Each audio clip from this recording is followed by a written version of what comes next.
A little photo and a big mistake. The bakery air, thick with vanilla and molten chocolate, enveloped Alara, a comforting aroma synonymous with profound contentment. Brushing flour from her apron, she hummed a soft, formless tune, her gaze settling on the framed ultrasound beside the register. A blurry, thumbprint-sized miracle, it nonetheless occupied her entire universe. Her baby. A wave of intense affection warmed her, bringing a faint prickle to her eyes. Soon, she mused, she would cradle this tiny being. With the morning rush a receding memory, a tranquil quiet descended, punctuated only by the coffee machine's gentle gurgle. Alara decided it was time to send Brenda the updated ultrasound, the one with the unmistakable profile. Her sister, usually the picture of pragmatism, had shown surprising tenderness regarding her impending niece or nephew. Wiping her hands on a clean tea towel, Alara retrieved her phone. She angled the device over the ultrasound print, carefully avoiding any reflective glare. A soft click later, the image was captured, a clearer, more defined glimpse of the nascent life within her. Her thumbs danced across the keyboard. Look! Can you believe the growth? I swear they're destined to be a little baker, already kicking up a storm when I mix dough. Can't wait for you to see them at the shower. She chuckled, envisioning Brenda's inevitable eye roll at the little baker quip. Brenda had always been allergic to anything she deemed overtly sentimental. Scrolling through her contacts, Alara's brow furrowed slightly. Two Brendas appeared, Brenda Metasweet, her sister, and Brenda Jenkins, a former schoolmate she hadn't spoken to in years but whose number she'd kept out of sheer habit. Her finger paused, a fleeting moment of indecision. The photo preview, a testament to her bubbling excitement, still filled the screen. Without truly looking, her thumb descended, hitting what she assumed was the correct contact. A pleased smile touched her lips as the message pinged away. A chime from the kitchen announced the sourdough timer. Alara quickly tucked her phone back into her apron pocket and bustled towards the oven, the intoxicating aroma of freshly baked bread now weaving with the lingering sweetness of pastries. The sourdough's crust was a perfect golden brown, a gentle tap confirming its hollow, ready for slicing perfection. She carefully eased the heavy tray out, fragrant plumes of steam curling upwards. Back at the counter, a text notification flashed. It was Brenda. Alara, I just got your message. What in the blazes is this? Who did you send this to? Alara's heart gave a sudden, uncomfortable lurch. Brenda's text was sharp, bewildered, entirely unlike her usual teasing. Confused, Alara opened the message. There, beneath Brenda's frantic reply, was the ultrasound photo. And then, a small, chilling detail she hadn't noticed before. The number it had been sent to. Not Brenda Metasweet. But a string of unfamiliar digits. A cold dread began to seep into Alara's bones, making her hands tremble. She hadn't even sent it to Brenda Jenkins. She had sent it to an unknown number. A wrong number. The realization struck her like a physical blow. Her baby's first public appearance, a photo intended for her cherished sister, was now adrift in the digital ether, in the possession of a complete stranger. Panic began to rise, tightening into a knot in her chest. What if they were a creep? What if they were going to do something awful with it? Her mind raced, conjuring every conceivable worst-case scenario. She fumbled for her phone again, her fingers suddenly clumsy. She had to fix this. She had to delete it. But how? The thought of her precious baby, vulnerable and exposed, brought a sudden, desperate surge of protectiveness. This wasn't just a little mistake. This felt like a very, very big one. The boss gets a surprise. The profound quiet of Mr. Volkov's office pressed in, a palpable presence steeped in aged leather and a subtle, metallic edge of latent menace. Sunlight, fractured by the bulletproof expanse of the panoramic windows, stretched long, fractured shadows across the gleaming mahogany desk. Viktor Volkov, a man whose sheer aura could curdle milk and buckle steel, remained utterly motionless, a sculpted embodiment of controlled might. His gaze, usually a searing probe, was distant, absorbed by the shimmering cityscape below, a grand chessboard he had long since conquered. Though ostensibly engrossed in a complex financial report, a ballet of figures denoting power and acquisition, an unusual tranquility settled over him, the deceptive calm preceding an unnamed tempest. His phone, a bespoke device boasting military-grade encryption and a singular, unmistakable ringtone for critical alerts, vibrated softly at the desk's edge. Its insistent, low thrum cleaved the silence like a surgeon's precise incision. Victor's movements were lean, exact, as he reached for it. He anticipated a coded dispatch from a lieutenant, an intelligence update on a competitor's maneuvers, perhaps news of a crucial consignment. What materialized on the screen, however, stole his breath, a sensation so alien it felt like a profound physical betrayal. Stark against the dark backdrop was an ultrasound image, a blurry, monochromatic glimpse of a tiny, curled form. A baby. Its head a small, rounded orb, its limbs indistinct smudges, yet unmistakably present. Below the image, in a simple, almost childlike script, appeared the words, "It's Alara. Due in 6 months." Victor stared. The iron grip he typically held on his emotions wavered. Alara? The name resonated with no one within his vast, intricate web. No paramour, no distant kin, no associate spouse. Yet the image itself held him transfixed. An unfamiliar, unsettling warmth diffused through his chest, thawing a corner of the bastion he had erected around his heart. He, Viktor Volkov, had never entertained the notion of progeny, never permitted himself the vulnerability such a concept entailed. Still, this diminutive, nascent life, utterly innocent, stirred something primal within him. He zoomed in, his thumb brushing the screen with a bizarre, tender gesture. He could almost discern a tiny hand, a delicate, forming spine. Its sheer fragility, the potential cradled in such a small package, was utterly disarming. A fierce, unexpected protectiveness surged, an anomaly, a rogue emotion in a life meticulously purged of sentimentality. The immediate, cold logic of his mind asserted itself. This was a message. But from whom? And why this? It was too personal, too intimate, to be a random jest. It was a direct, if baffling, communication. Someone knew of his existence, possessed this unlisted number, and had chosen this utterly unconventional method of contact. A thrill, not of peril but of sharp intrigue, sparked in his eyes. He set the phone down, not with his customary decisive click, but with a gentler placement. Leaning back, his gaze remained fixed on the now dark screen. The office's silence felt different now, no longer oppressive, but charged with a new, unspoken query. Who was Alara, and more importantly, who dared send Viktor Volkov such a profoundly personal surprise? He would uncover the truth. And whatever the answer, it would fundamentally alter everything. Watching from the shadows. The aroma of warm bread and cinnamon, a comforting anchor, wafted through the crisp morning air, cutting through the wild tang of the ancient forest. King Theron, a magnificent timber wolf with eyes the color of molten gold, stood at its shadowed edge, an unmoving sentinel. His fur, a perfect camouflage, blended seamlessly with the gnarled bark of the oaks. Below, nestled in the valley, lay the bustling town of Oakhaven.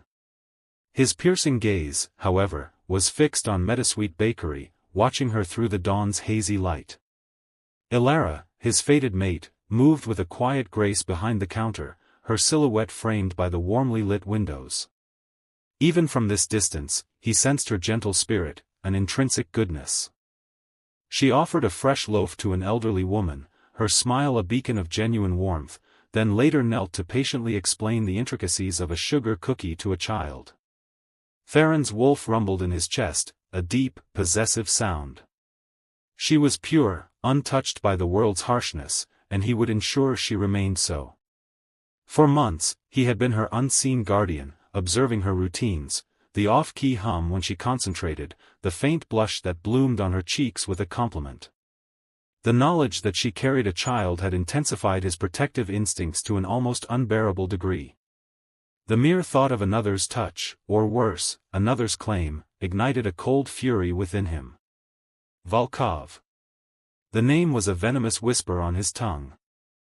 Theron had sensed the intrusion, a subtle shift in Oakhaven's energetic tapestry. The faint, unmistakable scent of a foreign wolf, not of his pack, had reached him just yesterday. He'd prepared for this for years, fortifying his territory and readying his pack, but the timing had dramatically accelerated.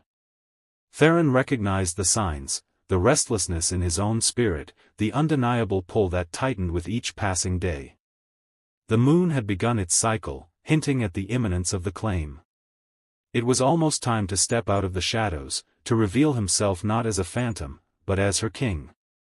A flicker of movement caught his attention.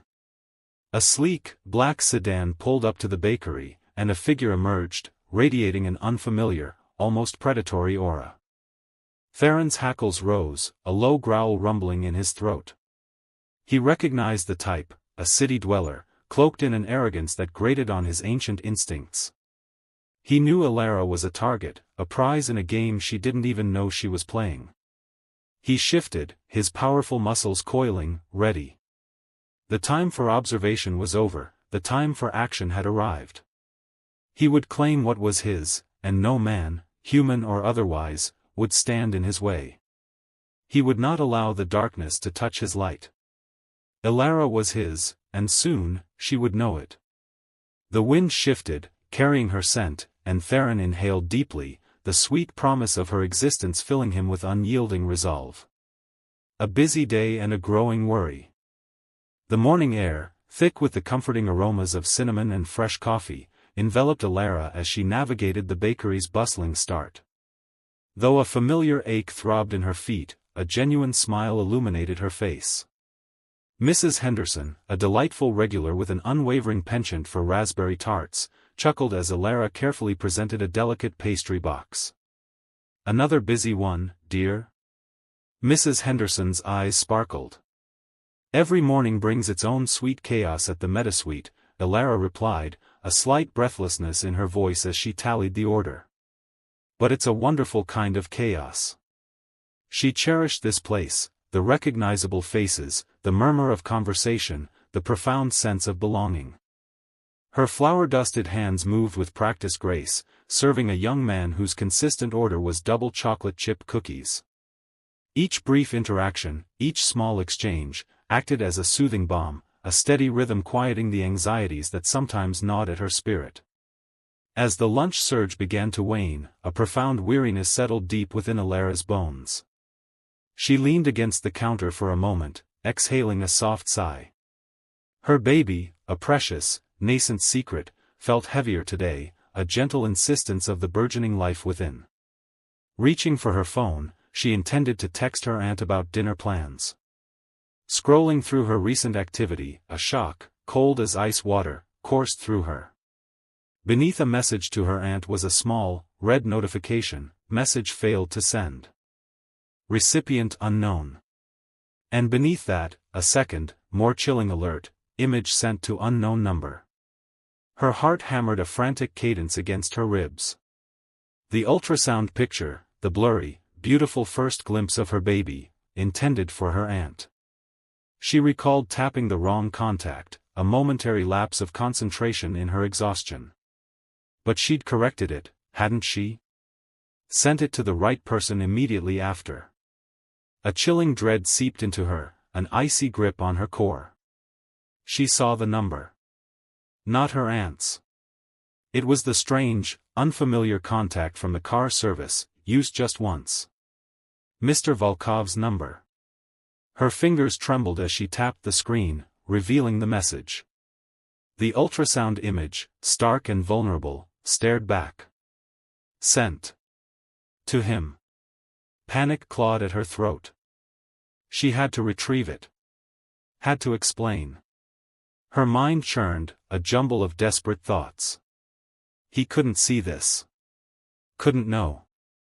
This was too personal, too sacred. She quickly dialed the number. It rang once, then twice, a hollow, echoing sound filling the sudden silence of the bakery. 3 times. 4. Each ring tightened, more suffocating than the last. Then, a click. Not an answer, but a robotic voice informing her, "The number you have dialed is not available." Ilara's blood ran cold. He hadn't blocked her, the number was simply inert. Or changed. Or somehow no longer active. A shiver, born not of cold but of pure terror, snaked its way up her spine. It was too late. He had seen it. He knew. Somewhere, miles away, a black helicopter already ascended, its rotors slicing through the afternoon air, a singular, terrifying purpose driving its climb. The black bird in the sky. The wind whipped at Mr. Volkov's tailored suit as he stood on the discreet landing pad, a desolate stretch of concrete tucked between jagged, snow-capped peaks. The air was thin, biting. Before him, a massive black helicopter, sleek and intimidating, idled with a low thrum that vibrated through the very ground. Its twin rotors spun slowly, kicking up a flurry of loose gravel and ice. He watched, a grim set to his jaw, as the pilot, a stoic man with eyes that betrayed no emotion, gave a curt nod. Volkov raised a gloved hand in a gesture of dismissal, his gaze fixed on the machine as it began its ascent. The thrum intensified, becoming a deafening roar as the rotors blurred into an opaque disk. The helicopter lifted, a dark, predatory bird against the stark white of the mountains, then banked sharply, disappearing over the nearest ridge, leaving only the echo of its power in the frigid air. Down in the valley, life in the quaint town of Oakhaven continued its familiar rhythm. Children chased a stray dog through the park, their laughter echoing against the backdrop of the bakery's warm scent. Then, a distant rumble began, growing steadily louder, a deep, unsettling vibration that resonated in the chest. Heads turned, first subtly, then in unison, towards the sky. A collective gasp rippled through the small crowd gathered at the town square. What in the world is that? Mrs. Gable, a woman known for her perpetually furrowed brow, clutched her grocery bag tighter. A dark speck appeared on the horizon, expanding rapidly. It was unlike anything Oakhaven had ever seen. Too large for a private plane, too menacing for a typical helicopter. As it drew nearer, its black silhouette became stark against the pale blue sky, its angular form cutting through the air with an undeniable sense of purpose. Whispers erupted, a torrent of speculation and unease. Shopkeepers emerged from their doorways, their faces etched with curiosity and a burgeoning apprehension. Children, initially fascinated, now clung to their parents' legs, sensing the shift in the adult's demeanor. Inside the warmth of the Meadowsweet bakery, Ilara hummed a lullaby, her hands deftly shaping dough into fragrant loaves. The scent of cinnamon and yeast filled the air, a comforting balm against the chill outside. Her apron, dusted with flour, stretched gently over her growing belly. She glanced out the window, a soft smile playing on her lips as she watched a robin peck at crumbs on the sill. Then, the rhythmic thud began, a deep, percussive sound that vibrated through the old glass. It wasn't the distant rumble of a passing truck. This was heavier, more profound. Her smile faltered. The robin, startled, took flight. Ilara looked up, her gaze drawn skyward by an invisible cord. The black shape was colossal now, its shadows spilling over the town like an ominous cloak. It was heading directly for her, for the bakery. A cold dread, sharp and sudden, pierced through her. Her heart hammered against her ribs, a frantic drumbeat of fear. Her hands, still holding a lump of dough, trembled. This wasn't a casual flyover. This was a deliberate approach. She didn't know why, didn't understand the sudden, overwhelming sense of danger, but a primal instinct screamed at her, trouble had arrived, and it was looking for her. The black bird in the sky was a harbinger, and its shadow had fallen upon her peaceful life. The Alpha's roar. A jolt, sharp and unwelcome, shot through Theron. It wasn't the usual thrum of the forest, or the subtle shift in the wind, but a discordant note, a tremor of pure, unadulterated fear. Ilara. Her name was a silent roar in his mind, instantly linking to the raw dread radiating from her. He was across the clearing, observing the strange, dark machine that now hovered menacingly above her small cottage, its rotors kicking up a furious storm of leaves and dust. An unfamiliar scent, metallic and aggressive, assaulted his senses. It was the smell of humans, but not just any humans, these carried an aura of cold, calculating menace. A low growl rumbled deep in his chest, a sound that started as a tremor in the earth and slowly vibrated through the ancient trees. His muscles tensed, a primal fury igniting within him. No one threatened his mate. No one brought such terror to his forest, to his future queen. The thought of Ilara, alone and vulnerable, facing whatever this dark contraption represented, was unbearable. His vision sharpened, the world narrowing to a single point, her safety.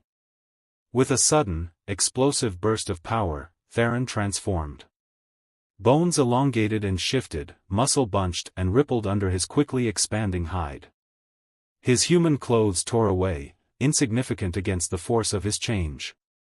Fur, thick and dark as the deepest shadows, erupted across his body, his hands becoming paws, his teeth sharpening into formidable fangs.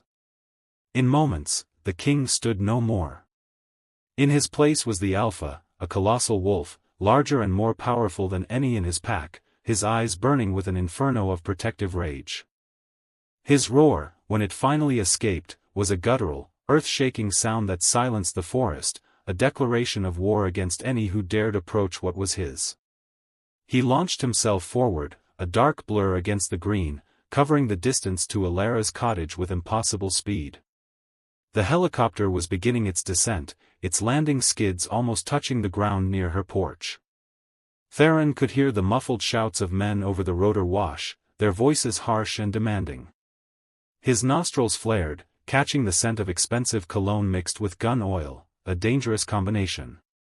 He saw the door of the helicopter slide open.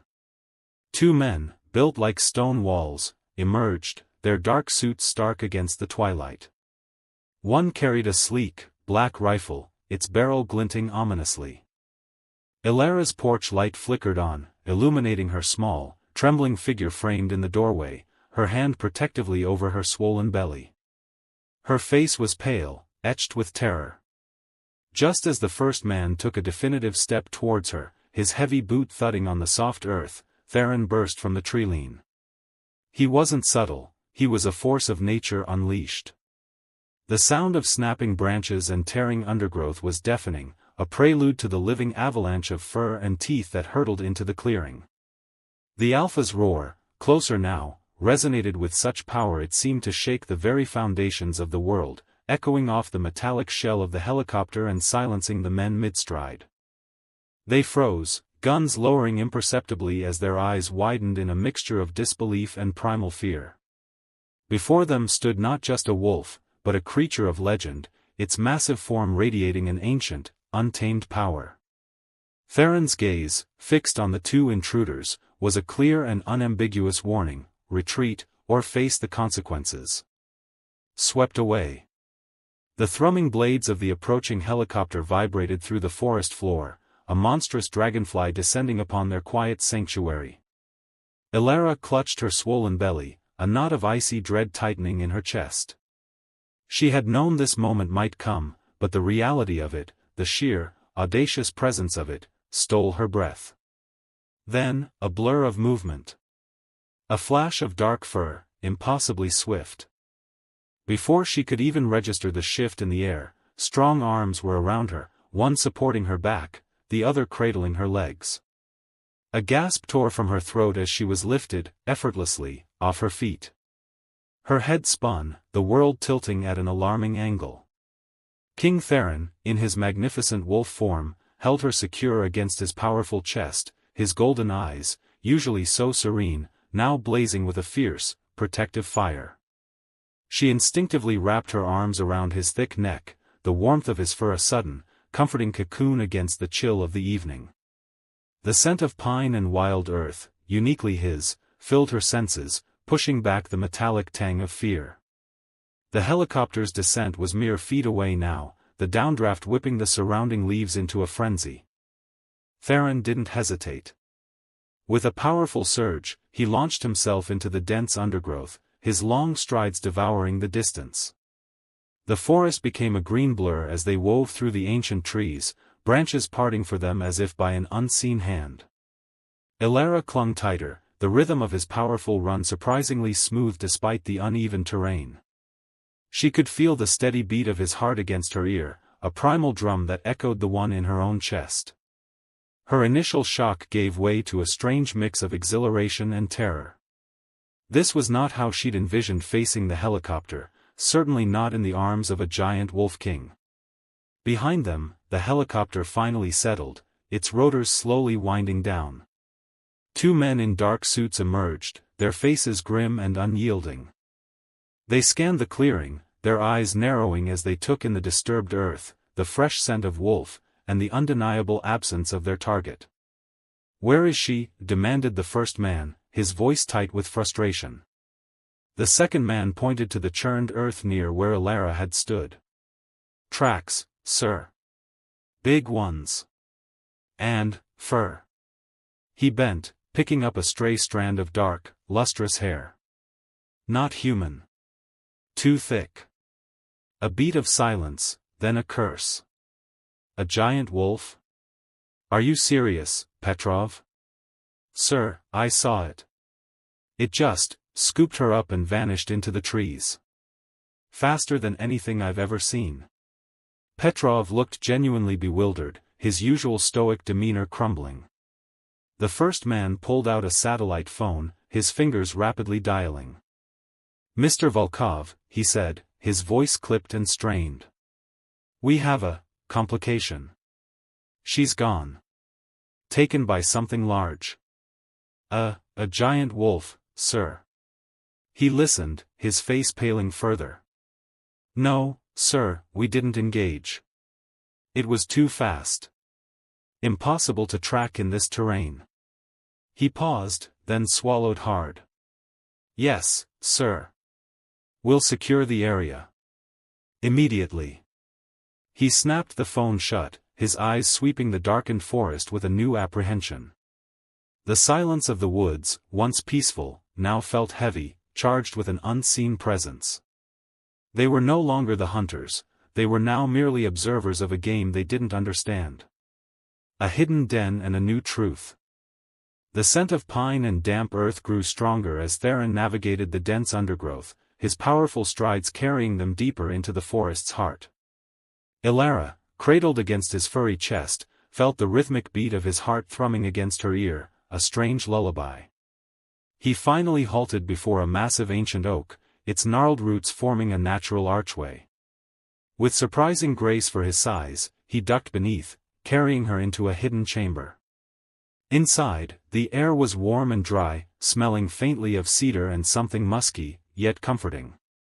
Soft moss covered the floor, glowing faintly in the dim light filtering from cracks in the ceiling, revealing a surprisingly spacious cavern. He lowered her gently onto a thick bed of woven branches and dried leaves, cushioned with what felt like the softest animal furs. She lay there, disoriented but strangely unalarmed, her gaze fixed on his intense golden eyes. Then, a shiver ran through his massive form. His fur rippled, retracting like a tide. Bones shifted and cracked with an audible series of pops and groans that would have terrified Elara moments ago, but now only held her captive. Where the magnificent wolf had been, a man now knelt, his broad shoulders and powerful limbs filling the space. King Theron, undeniably human. He was even more imposing in this form, with dark, unkempt hair falling across a rugged, handsome face, and those same golden eyes, now softened with a vulnerability that startled her. He reached out, his hand hovering over her cheek. "Elara," his voice was a deep rumble, resonant with a quiet authority that vibrated through her. "You are safe here. We are safe." He sat back on his heels, his gaze unwavering. "I am Theron, king of the lichens. And you are my fated mate. Ilara's breath hitched. Fated mate? Lekan? The words were foreign, yet they settled into her understanding with an unsettling ease. Her mind reeled with the impossible transformation, the unbelievable claim. She thought of her quiet life, the bakery, the small apartment. None of it felt real anymore. Theron continued, his voice softer now, almost a caress. I have watched over you for a long time, little one. Since the day your scent first called to me, pure and bright. My wolf recognized you as ours. And now, you carry our child. He placed a large hand over her slightly rounded belly, his touch sending a jolt through her that was both electric and profoundly grounding. I will protect you both. No harm will ever come to you, not while I draw breath. Overwhelmed, Ilara felt a wave of dizziness wash over her. Her life had been upended in a single day, snatched from the mundane and thrown into a world of wolves and kings. Fear pricked at the edges of her mind, a frantic, logical voice screaming at her to run. But looking into Theron's eyes, seeing the unwavering devotion, the raw, possessive love shining there, a profound sense of calm settled within her. It was a feeling she hadn't known she craved, a deep, primal security. Here, in this hidden den, with this powerful man, she felt home. It was irrational, terrifying, yet undeniably true. She wasn't just safe, she was cherished. A new destiny unfolds. The opulent office, usually a sanctuary of controlled power, now thrummed with a dangerous energy. Viktor Volkov stood by the panoramic window, his back to the room, the city lights below mirroring the cold fury in his eyes. The ultrasound image, crumpled but still visible on his mahogany desk, was a testament to the audacity of the one who dared challenge him. A low growl rumbled in his chest, a sound rarely heard outside the confines of his private thoughts. Find them, he commanded, his voice a silken whip that cracked through the silence. His head of security, a man accustomed to Volkov's formidable temper, nodded grimly. Every resource. Every contact. I want to know who that wolf is, and I want to know where they've taken her. His fingers drummed a restless rhythm on the cool glass. No one takes what is mine, especially not a child I was beginning to consider my own, without consequences. The thought of a family, however fleeting, had begun to soften the edges of his hardened heart, and that softening made this betrayal sting all the more. He would unravel this mystery, piece by methodical piece, until the full picture was laid bare. Meanwhile, Ilara sat beside King Theron, the gentle rhythm of his breathing a comforting lullaby in the quiet chamber. The air, crisp and carrying the scent of pine and rich earth, filled her lungs, a stark contrast to the sterile city air she'd always known. She looked at him, truly looked, seeing not just the powerful alpha who had claimed her, but the gentle protector who saw a future for them she hadn't dared to dream. His presence was a solid anchor, grounding her in this new, extraordinary reality. A warmth spread through her, radiating from her core, as she reached down and softly touched her belly. A new life, a new beginning, nestled within her. The world had shifted on its axis, sending her hurtling into a destiny far grander and more exhilarating than her quiet life as a florist had ever promised. There was a surprising strength unfurling within her, a resilience she hadn't known she possessed. The fear that had initially gripped her had been replaced by a burgeoning sense of purpose. She gazed out of the large window of their temporary dwelling, at the vast, ancient forest stretching endlessly under a sky dotted with nascent stars. This was not a prison, she realized, but a new kingdom. And she, Ilara Metasweet, was not just a woman with a surprising pregnancy, but the mate of an alpha king, and soon, the mother of his pup. An unbidden smile touched her lips. This was no longer about escaping, but about embracing. The adventures ahead, with Theron by her side and their child growing within her, felt less daunting and more like a grand, unfolding narrative she was eager to live. Her destiny, once a faint whisper, now roared with clarity.